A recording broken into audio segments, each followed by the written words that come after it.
You gotta be kidding me, right? I'm trying to make YouTube videos about the Colorado Bison edition. My coworkers know what I'm doing, and I come back to my desk and they literally left me a herd of bison photos all over the place. So we're just gonna leave it like that for the rest of the day. How's it going, ladies and gentlemen? Today we're gonna talk about negative equity. Negative equity in the car business, being flipped, being upside down, being underwater, being buried, basically owing more on your vehicle than your vehicle is worth.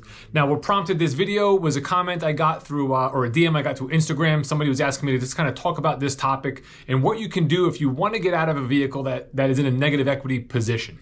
So again, what is negative equity, right? Negative equity is when you owe more on your car than your car is worth. Now, when I say what your car is worth, either what a dealer is willing to give it to you for a trade value, if you're bringing it to like a CarMax, if you're selling it on the street, you know, a private party sale, like whatever that value is, you owe more than that value. So if you owe $20,000 and you're selling it to somebody for $15,000, there's a $5,000 gap there of negative equity, which you're gonna have to cover to satisfy the lien on that vehicle. Now, negative equity is not new to the car business, right? So I started selling Chevrolets in 2004, and since then, there have been countless times that I've dealt with clients in situations where they owe more on their car than their car is worth. So in this video, we want to kind of talk about how we can avoid that, or things we can do to maybe lessen the risk of having negative equity. Because in simplest terms, what causes negative equity? You know, cars depreciate faster than we can pay them off. My advice is the first thing you can do to avoid a negative equity position is basically hold on to your vehicle. Keep your car till the end of its term. You know, in the past, finance terms used to be like 36 months, 48 months, then they introduced 60 months.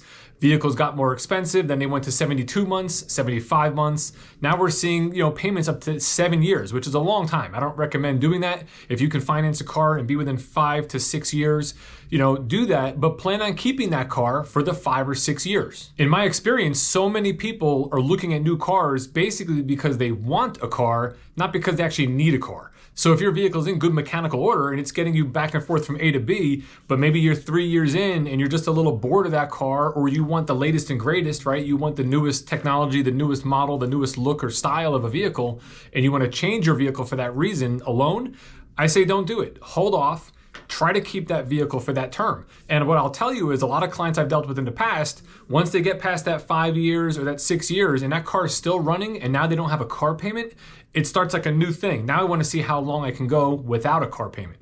And while you don't have a car payment, what you can do is you can put that money that you would have been paying on the side. You know, put it in a savings account, put it on the side, pretend you still have a payment, build up a balance in your savings account. This way, when you're ready to buy the next car, you can do my number 2 recommendation, which is put money down. So many customers come in today and they want to finance a car and they don't want to put any money down, right? So you're financing the car, you're financing the taxes, the motor vehicle fees. If you put a service contract on it, you're putting all that into a loan, and banks will do it. Sometimes banks will buy 125, 130% of what the car is actually worth.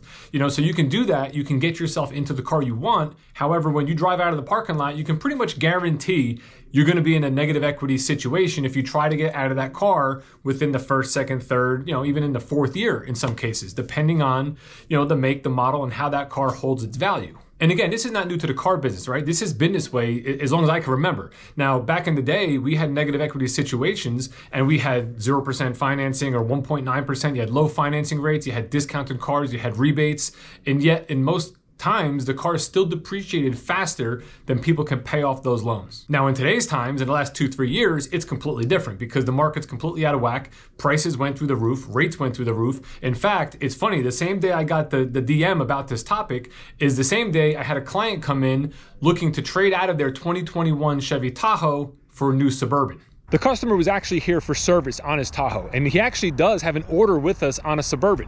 Now, he didn't buy the Tahoe from us. He bought it in New York. He does live in this area, so he services the truck here, and he ordered a Suburban. We took a deposit, I think it was on July 12th of 2022, and we still never got an allocation to order that truck.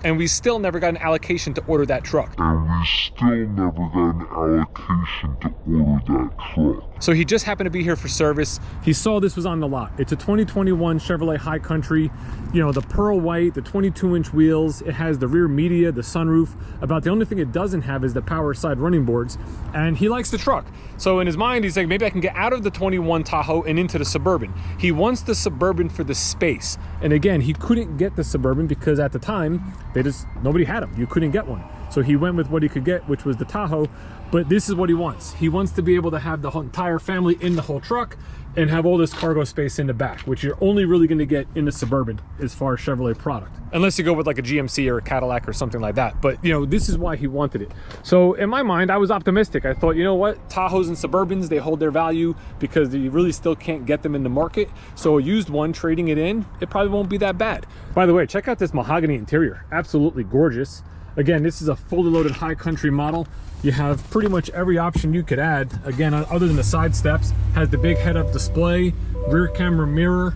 It does have the rear media players. They're located in the back here. You give it a little double tap, you can turn them right on. Full panoramic sunroof. You know, essentially it's very similar to what he has because he's driving a Premier Tahoe. So he has a lot of the same type of equipment. This is a level up.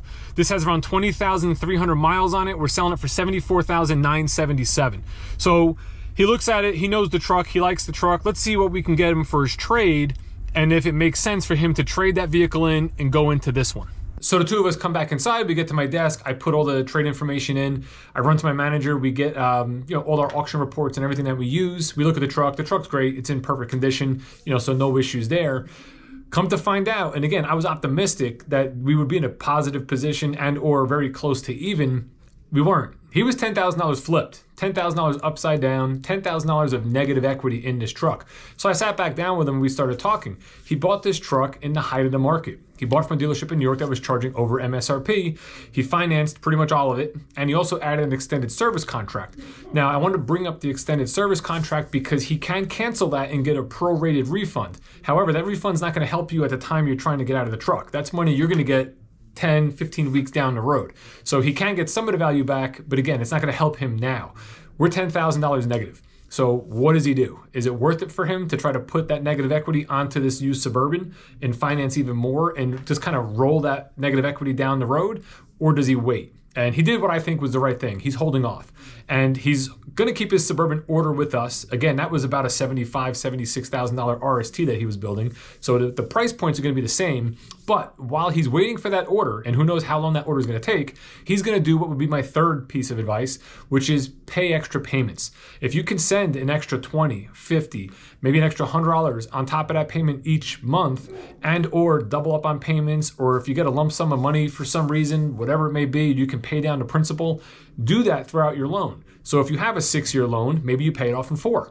If you have a 5-year loan, maybe you pay it off in 3 or 4. Get that principal balance down, and by buying down or paying down that principal balance, you're also going to save some interest in the process. So it's a good thing to do, and it will definitely help you from having a negative equity position when you're trying to get out of that vehicle down the road. Okay, so let's recap for a minute. We talked about putting money down. We talked about holding on to your vehicle, right? Holding on for the full term. We talked about buying down the principal. This is all stuff you can do while you have a loan, you know, to try to alleviate the negative equity position down the road. Now, let's say you're in a vehicle, it has negative equity, and you have to get out of the vehicle. I stress the word have, not want to get out of it because you want something new. You have to, for whatever reason. You have a handful of options. If you don't have the money to pay that difference, again, if your car's worth 15, you owe 20, you got to take $5,000. You got to come up with it somewhere. If you don't have the money to do that, really the only thing you're going to be able to do if you need another vehicle or you're going into another vehicle is you're going to have to roll that in to the next vehicle. Now, this isn't necessarily the best idea because you're taking a negative equity position, you're putting it into a new vehicle, which is just going to maximize the negative equity in that new vehicle. It may get you out of a situation in the short term. You're just pushing it down the road though. You're going to deal with the problem later. So what I'd recommend you do rather than do it in a finance is do it in a lease.